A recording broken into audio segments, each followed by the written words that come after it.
Well, hello there, everybody. Welcome to Atlanta, the Digital Shelf Summit, Salsify's conference. We are live recording here from the Always Off-Brand Studios on Podcast Row of One. Joining me today on the program, Adam. I don't even know how to say your last name. Janecka for us Americans. Okay, Janecka, Adam. Janecka from Trilliant. Did I get that right? That's right. Trilliant Food and Nutrition, if we want to go the long route. Wow. Hey, now. LLC. And apparently, LLC, thank you. You're welcome. Adam and I have known each other for a long time, and apparently you've listened to this program every once and again. So we appreciate that. Long-time listener, first-time Host podcaster. or podcast guest. Then we have on the other side of the table, listener, we have Matt. Now, what's your last name? Rosenfeld. Matt Rosenfeld, okay, of Crush, but now part of the Acadia Empire. Oh, yeah.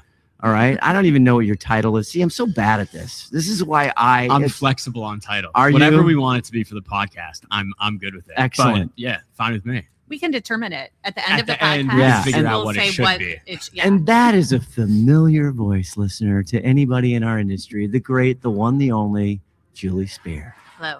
Good to be back. And the crowd goes wild. And the now, for some reason, I got to have dinner with you people last night, which I'm still questioning why, but I'm going to take the dub. And what was amazing was for you guys and for me, I don't know. So Julie Spear and Kiri Masters were like 1 and 2 of the original bobsled, which then turned into Acadia. And to see them both in the same room was just, I got a kick out of it. It's just a kick. I mean, that's where it all began. All of this all began there. It's been a bit since we've been in the same room. It was a kick for me. Was it? It was a kick. Yeah, that was neat. Anyway, so you guys, just for all disclosures, right? Adam, you are a client of Acadia. Yeah, that's right. They run quite a bit of our retail media. Excellent. And how's it going? Julie, Matt? Oh, you're trying to start the A fight live early. NPS survey. Earmuffs. Hold on, let me mute those guys. Okay, go ahead. No, you guys have been working together for a little bit here. I mean, it's a lot going on. Yeah, we started back in October of 25, and they're, helping navigate and drive the ship. We've got 3 brands, and 2 of them are just absolutely on fire, and a lot of it has to do with the expert hands-on keys that Acadia brings. So it's been good. Let's talk about the big brand, okay? The one that's on fuego right now. Is it protein? Mm-hmm. It's Okay. protein. Adam, I want to talk protein with you.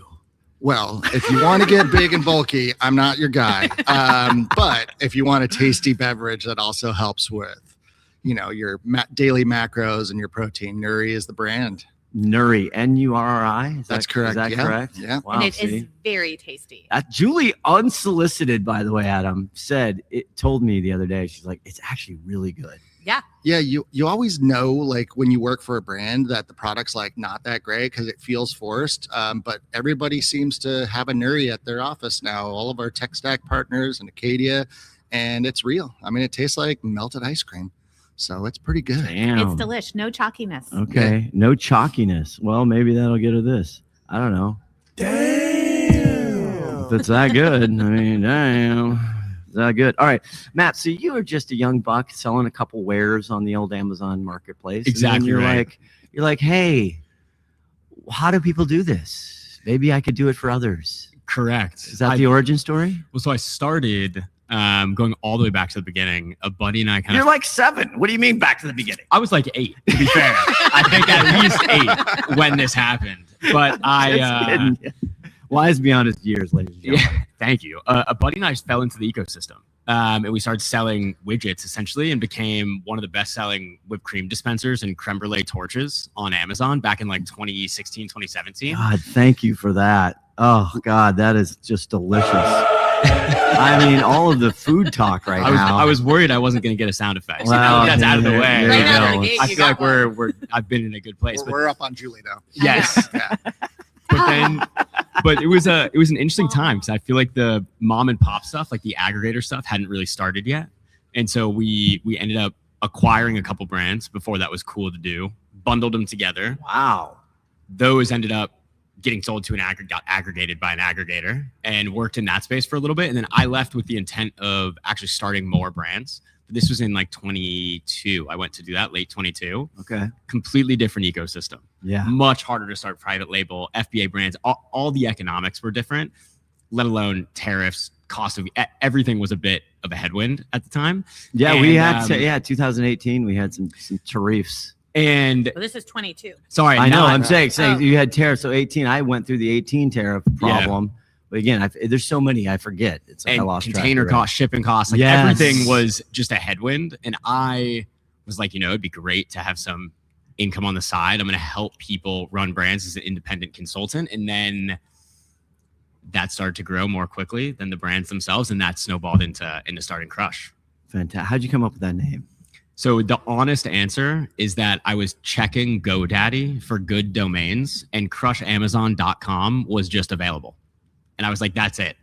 That's the answer. And it aligned with, I think, our... How long did that take?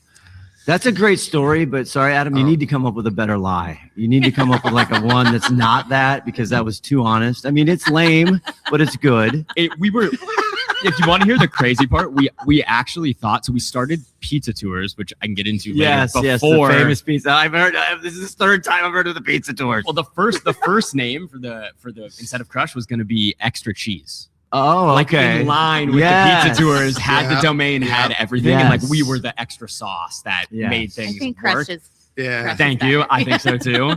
And then ended up going with Crush. And Crush was good because at the time and still today, obviously we all say we want to crush it for you on Amazon. Yeah, and so it yeah. aligned. Yeah, very no, it's much a with great the name. I'm dynamic. totally giving you crap. But and then you joined. When did you officially? When did the Acadia part? When did that all happen? The rolled into the family. A little over a year ago. Oh, hey, happy Wait, anniversary! April 1. 25. Yeah. Oh wow, Yeah. happy. There you go. Boom. Yeah. And Julie Spear, your title is. I don't think it would fit on the back of a jersey. It's a lot of words. It's a lot going on there. It's very important. You It- do a lot well, of things. That's what I lead with. Yeah. Yeah. What is it? Retail. What? Head of Retail Marketplace Services. Yeah, that's a good one. Yeah. That's Yeah. very- that's You chose very- head instead of Supreme Chancellor, just to shorten it up a I bit. floated Supreme Chancellor. It got a little pushback, and so I Okay. just backed down. You know what? That gets a bell. Oh, there. Now it is complete. Okay, so Acadia is among the bigger agencies, but you guys do full everything. You do a lot of stuff. It's not just Amazon retail media there. You got it across all retailers, and you guys have the whole, as I say, the whole mashbuka, the whole thing. We're still an independent agency, which I think is quite unique in Yes. this day and age.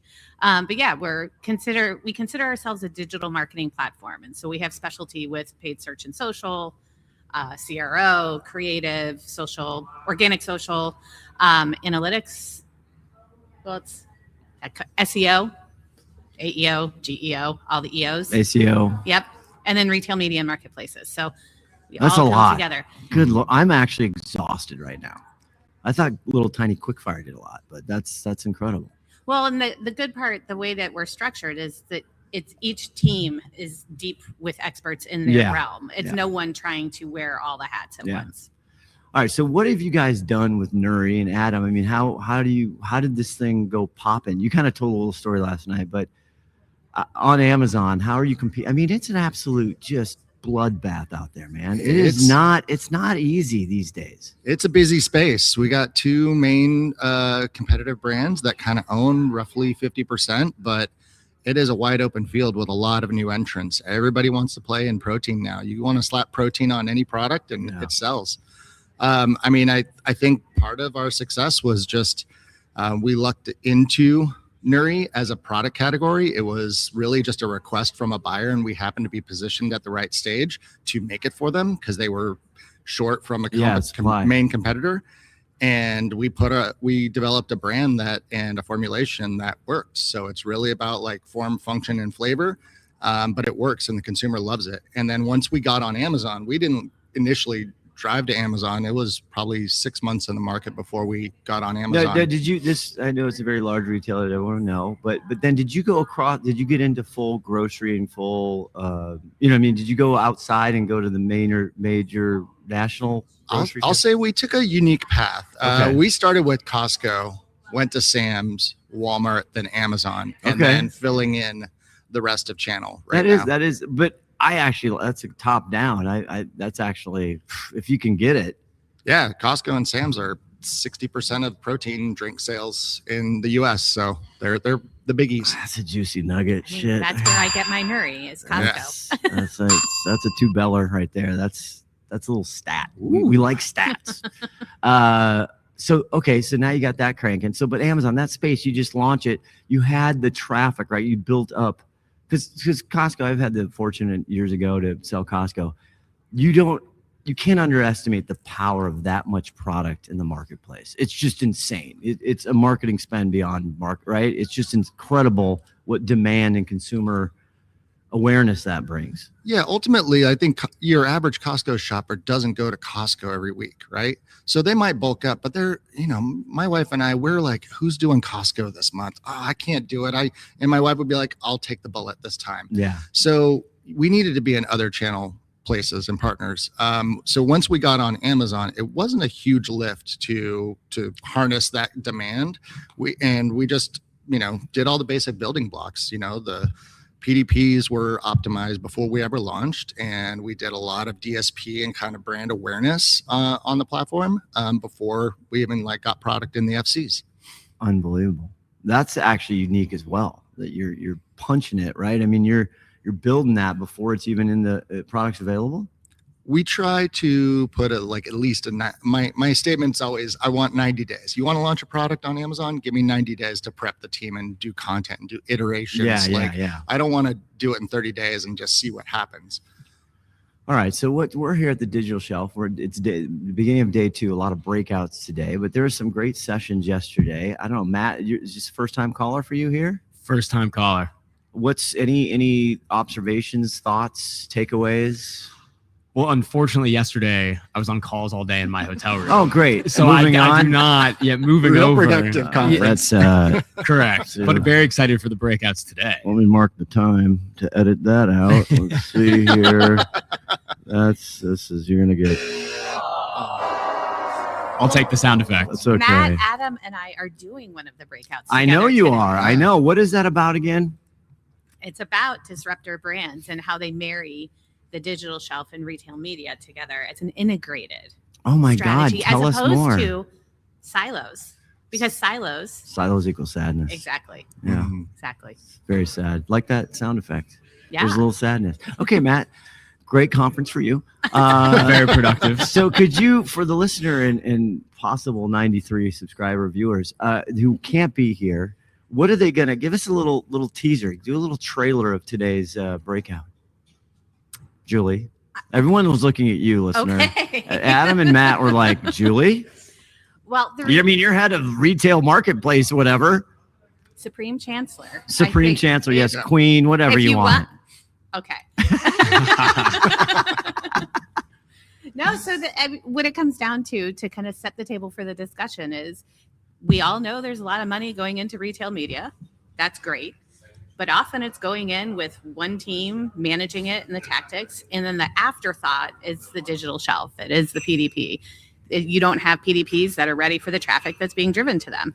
And so all that money's going in, and there's the high waste of spend.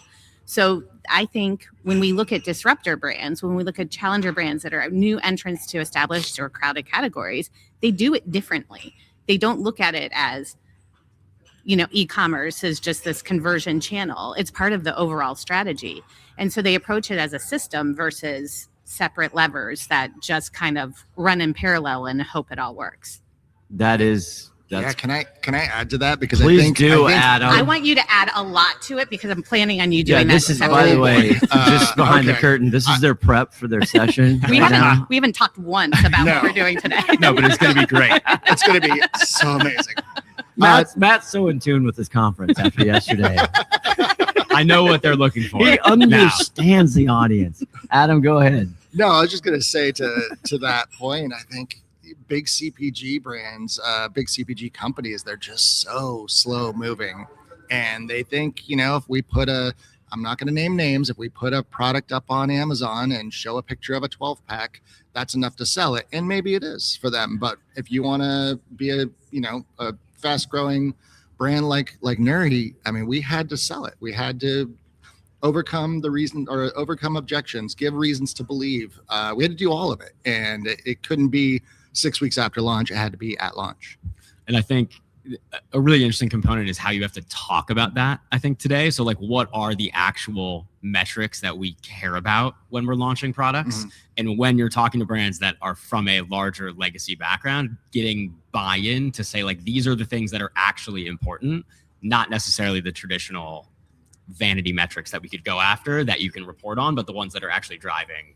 Do you want to disclose any of this? Again, I'm not here to get people in trouble, only myself in trouble, but do you want to disclose some of these metrics? You talked about that last night a little bit. Yeah, in terms of what I think is important. Yeah, I like the holistic view, because that is such an incredible, well, I don't know, it's not a privilege, but it is kind of like you come into it fresh, and then it's a holistic approach, which we know is the way It's the dream. It's the dream. So what are some of the metrics that are important to you? Yeah, so I would say the engagement metrics we care about most are going to be click-through rate, conversion rate, and impression share, right? And I think when we break down what those encompass, it's this idea of relevancy, right? So we don't need to go out and be everything to everyone on day one, but we need to be very relevant to our core audience and demonstrate that we're actually driving true engagement with those customers and sending the right signals to the algorithm to improve our rank and improve the quality and efficiency of advertising. Early on, it's hard, right? Because you don't have social proof. And so you're trying to overcome a lot of this with quality creative, storytelling, really high quality listing, PDP, et cetera. But that you have to be thoughtful to compete in an ecosystem from day one as you're building into that landscape. But Adam, I mean, I think if I'm sitting here listening to this, like, how did you differentiate? I mean, you're jumping into the busiest lake in the world. I mean, it's like the subway at rush hour. Like, it's just jam packed. How did you rise above? I mean, was it pure money? Did you just like money bags at them? You're just like, hey, I don't care what it costs. Not at all, but I think I know we're talking about it. I wish.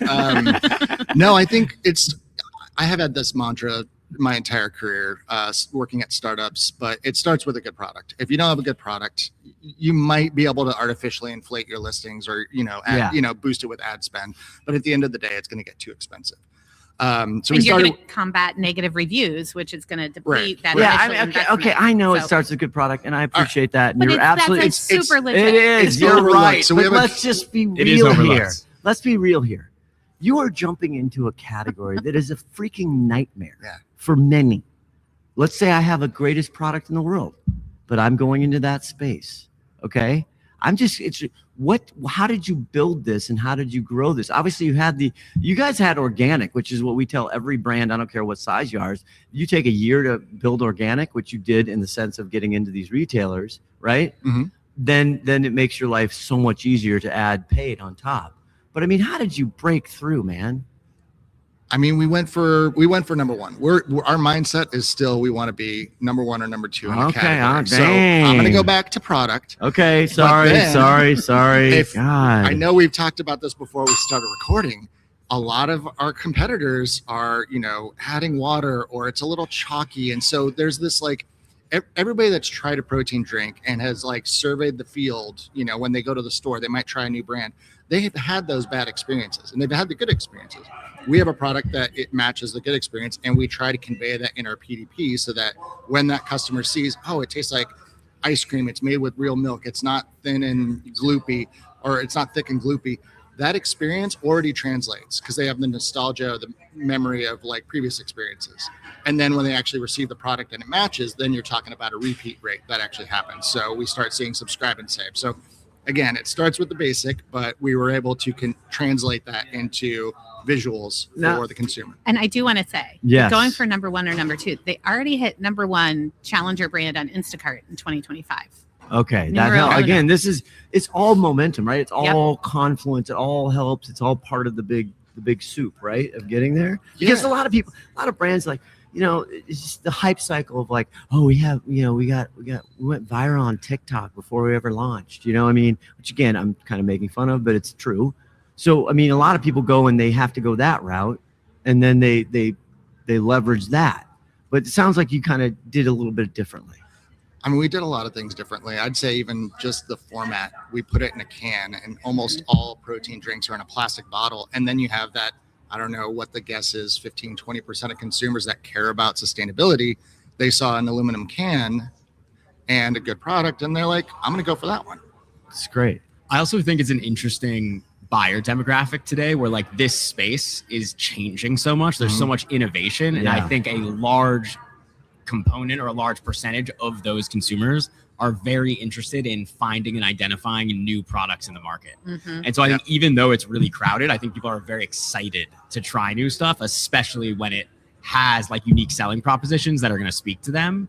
That's an exciting proposition. Yeah, I'm glad you said that because that's the one thing we intentionally went after was like, we're not trying to be the gym bro culture protein drink. We are accessible. We're not talking about, we're not heavily talking about the function of it. It's there. Of course, somebody wants to know how many grams of protein is in the drink, but ultimately it's fun. It tastes good. And that should be enough for most people. Totally. It's worked for me. Well, even though I do exude the gym bro culture. Of course you do. Right. Yeah. I mean, you know what? Shame on me, Julie. You are the doctor of PDPs, and you share that title with Lauren Levac Gilbert. Yeah. 2 doctors of the PDP. That's how we initially bonded. Yes. Talk about the strategery without giving away anything of your Amazon play. Again, you talked about great product. PDPs, you guys made sure. Did you do testing on the PDPs? Did you iterate a lot of different stuff? I mean, what do you think is the most important part of that really the conversion? Because I talk about all the time, it's traffic and conversion, right? And Amazon is built on conversion. So anything there, or you don't want to give away secrets? Was that one to me or? Okay. Yeah. I don't know. I mean, you guide, right? It's a collaborative process. We're active in the media management. Yeah. It's part of our partnership. Yeah. But they are we'll give also inputs and feedback to the PDP. Yeah. Okay. Sure. Okay. Yeah. And they're also giving us creative feedback. We just ran a test with, it was actually a Costco Instacart ad, but we ran 2 different creatives and our creative team was like, we like this. It was a copy dispute. And so we're like, cool, let's put the referee on it and see what happens. And, it ended up giving us the results we needed. And that all came from Acadia. And it was pretty quick. But I was going to just build on one thing for the launch is I think when we talk about conversion on Amazon, it's interesting because I fully agree with that. And I think it is a huge conversion oriented channel. But what's interesting about the sequence in which you launched in strategic retailers and then Amazon coming after is I think you have a lot of touch points with customers that were very validating from a proof of product, et cetera, point of view. So by the time you got on Amazon, I think that base of business was a huge amount of support. Absolutely. We probably ran, I won't throw a number out there. No, don't, please thousands of demos at Costco and at Sam's. So we got that feedback coming in and we're actually even reformulating some products just to make sure that we can make it that much better. Yep. Now everybody's gonna hear like, well, oh God, that's what I'm gonna do. I'm just gonna go and start in Costco. Let me just make sure everybody understands, kids. That's really hard to do and extraordinarily rare. And that is not easy. You guys were in a great position. Opportunity rang. You took advantage of it, but you just don't waltz in there, is my point to everybody. I do think more and more brands are trying to recreate that in a lower barrier to entry way now. Yeah. So we're working with a really interesting brand that's launching in the cat hydration space, which is something we can get into in terms of ultra competitive. It's very competitive today. Cats apparently are very dehydrated. We're going to help solve the problem. But they are. I'm going to need a timeout. It's going to be the liquid IV for cats. You heard it here. It's here first. Breaking news. But their whole plan around launch is create a format that allows them to send out thousands of samples strategically to the market without needing to do it in person at a retailer, et cetera, but try to accomplish a similar outcome, but do it more grassroots. That way, identify all of them, get them into the funnel, manage it in-house, and then distribute them, obviously via mail, but drive that same at least ground level of awareness. Yeah, you almost need a trial strategy more than you need a retail go-to-market strategy. The trial thing is incredible. I agree. Okay, let me switch to media. And where are we today? Does anybody want to take a crack at kind of a state of the union of Amazon ads? I have been very loud and very bullish. I think the road to 100 billion is like not far away. They grow 20 to 24% every single quarter. They're grabbing inventory like nobody's business. Just now it's a thing. Now they're going to license out Duke basketball, some ACC basketball. They're going hard into live sports, which is the number one ad revenue on any screen. Is there anything, you guys are getting pushed all the time. Adam, aren't you getting requests all the time from Amazon ads for more money to do more things? Yeah, I think they're a little easier on us because we're in growth mode. So, I mean, there is, of course, a push. There's always a sales. Yeah, that's their job. I mean, that's their job. Yeah, but they do a pretty good job of explaining where we should be at our life cycle. But yeah, I think they're the bet you want to be making right now. Now, what do you guys think? Again, you work across many different clients, categories, huge media budgets, all over the board. Where do you think we are? I think we're at a stage where more and more money and acceptance of moving up the funnel, leveraging Amazon DSP is more the norm than it was even just a year ago. Oh, really? The amount that we would have to kind of convince for the opportunity that it's don't just do retargeting with DSP. Like there's real opportunity with audiences going off platform. We used to have to beat the drum pretty hard for that, but I think there's more and more brand dollars are coming into the mix rather than just like sales.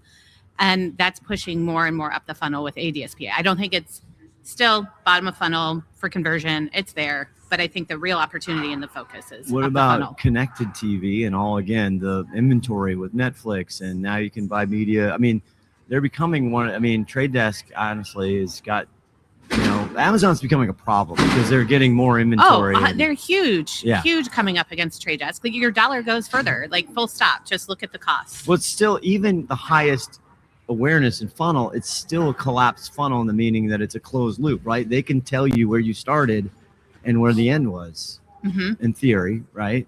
I mean, I don't believe half the numbers I read on Amazon, but that's me. That's just a personal problem. But Matt, what do you? Yeah, I was going to say, I think what's really interesting for us is at least a lot of the brands we're working with are coming to us now. Like the awareness of what Amazon can offer has grown dramatically in the last, I would say, 6 to 12 months. And the view of the world is still the vast majority of the brands are spending, at least that we're working on, are spending the majority of their budget on Meta. Meta is being viewed more and more as a tax. Go ahead. I would just say it's important to qualify kind of the profile of these brands versus, I think when I talk about the profile of the brands, I'm referring to the more established. The brands I'm referring to are more emerging, disruptor, D2C first. Yes, and they can't get off the Meta needle. They really can't. And I think what they're trying to understand now is understanding DSP, understanding the audiences, AMC, what Amazon can offer is, are we able to acquire customers outside of the Amazon ecosystem, leveraging their network for less than or equal to what we can acquire a customer for on Meta? And if the answer is yes, which it has been for a number of brands, the unlock in terms of dollars that are going to flow into Amazon is going to be huge. And it's almost looking at it through the life cycle view. Correct. It's, we have the wave where it is Meta. Yep. And then you reach a certain point of diminishing return or what have you. And how do you diversify your strategy? Correct. Adam, do you agree with all these things? I just want to kind of point out that you mentioned sports, and I think that it got my ears perked up. But that's been a moat for like linear, more traditional media, and I think Amazon is intentionally pulling that in because they know if they can take sports, high attention types of broadcasts, that's their way of kind of pushing linear further and further out of they have property. They own property, 19 rights holders. They are a holder for 19 leagues and now 10 and a half because this ACC thing is kind of like percolating. I've been waiting for them to go into college sports. I'm like, I thought once the regional, I don't know, that's a whole nother discussion, but I thought they'd go harder into college and maybe they are. Okay. When you guys discuss the advertising performance, okay, I'm doing a thing later today about measurement and a debate about measurement. What is the top of the call? What is the top of the conversation? Is just, do you start at ROAS and then go? I mean, how does this work for you guys that where you have to report out? Like everybody's got somebody to talk to. How does this, what are the metrics that you guys use? Yeah, I think everybody understands ROAS. So it does always feel like we end up talking about ROAS or impressions or click-through rates. The areas that I get pressure on and a lot of inquiry from finance especially is the incrementality of it. So to go back to the buzzword of last year versus AI. Yes. Answering for that, especially when we're talking about a much newer brand. We have another brand, Dutch Bros, which we brought into CPG just in January. Wonderful coffee company. Yeah, out of Oregon. They're already asking for incrementality measurement, and it's been 4 months. So, the train never stops. So how do you guys report out on that? There's a lot of debate about incrementality and how do you actually measure that properly? Because again, I don't think attribution, I think there's a lot of people, we're getting better at attribution, but I think it's still, I call it something else. But anyway. I think there is a reasonably good way to do it in Amazon today. We leverage a lot of data from brand analytics. Yes. And we're looking at how much lift are we getting in the funnel from branded versus non-brand keywords. And so the key reporting metrics we talk about a lot is segmenting or negating or removing all brand from what we're talking about and looking at the market, category, ecosystem, key terms, key competitors, and how much room we're gaining. And we really talk about it from a click share and purchase share point of view. So like impressions are well and good, but are we getting clicks? Are we getting conversions? And where is that taking place? Do you think there's something around, we're tossing this around about like search intent, because brand analytics, again, shout out them. They've actually opened up a lot to us. So we're looking at different like brand funnel and non-brand and category funnels of search intent. Yeah. Do you think this is something that is relevant? I mean, we were just teeny tiny. I don't have a lot of like, oh my God, we changed this and it's opened up the world. It's killing it, So I would say 100% yes. Okay. Wow. I would Jesus, say give myself a bell. He makes bold statements. We brought him on for the hyperbole. Yeah. No, but from a data value point of view, I firmly believe that brand analytics is the single most important data source we use to qualify success, because it's one of the only data sources that gives you aggregated paid and organic. Yes. Right. So you can see the entire funnel, and it's very easy to see when we change strategy, when we change a PDP image, when we change a title, when we run a promotion, what did it do to different parts of the funnel?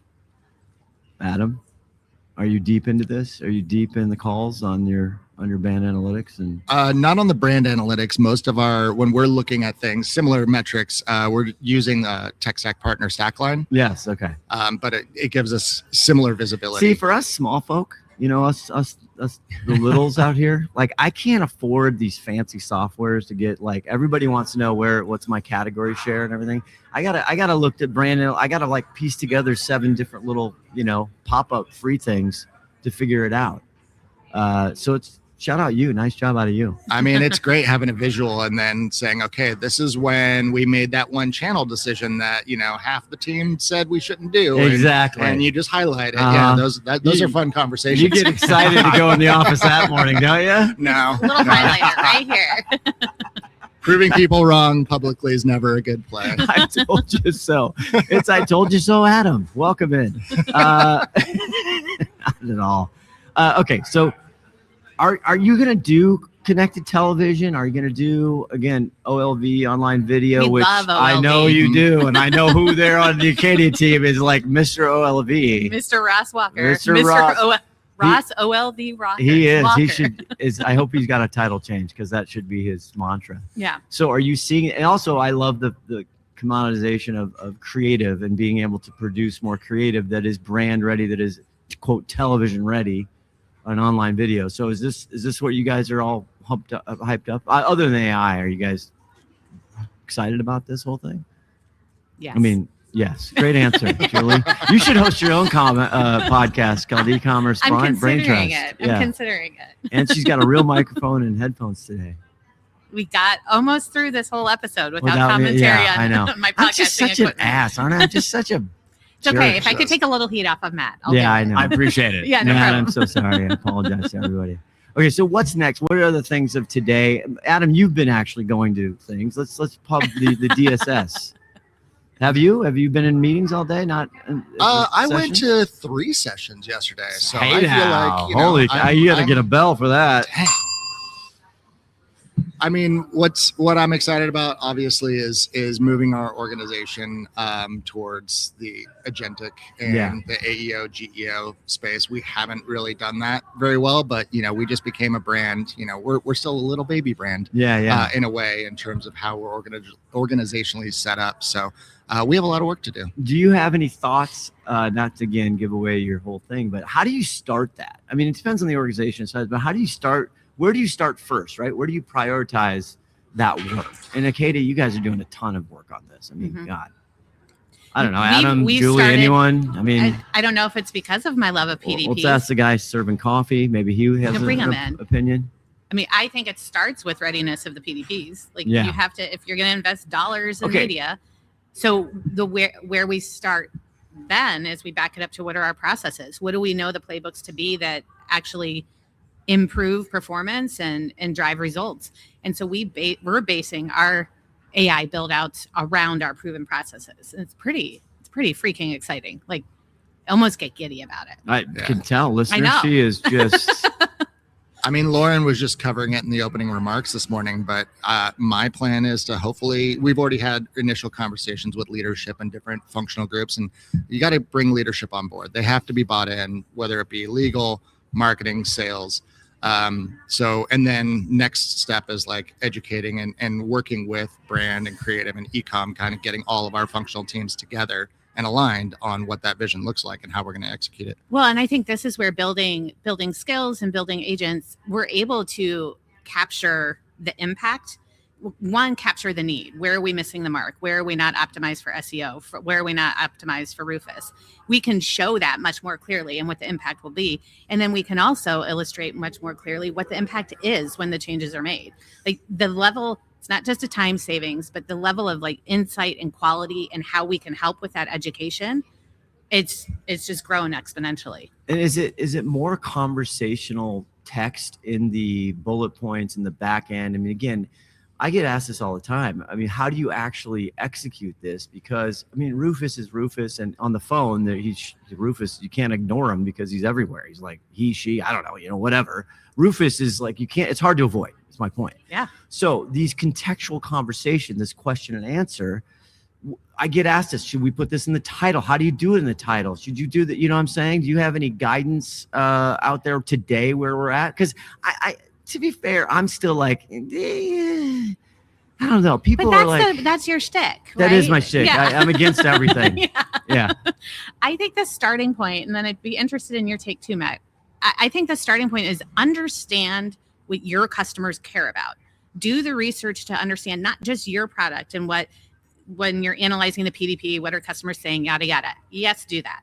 But go more broadly in the category. Who are your customers and what are they asking about? What are they saying in their reviews? What matters to them?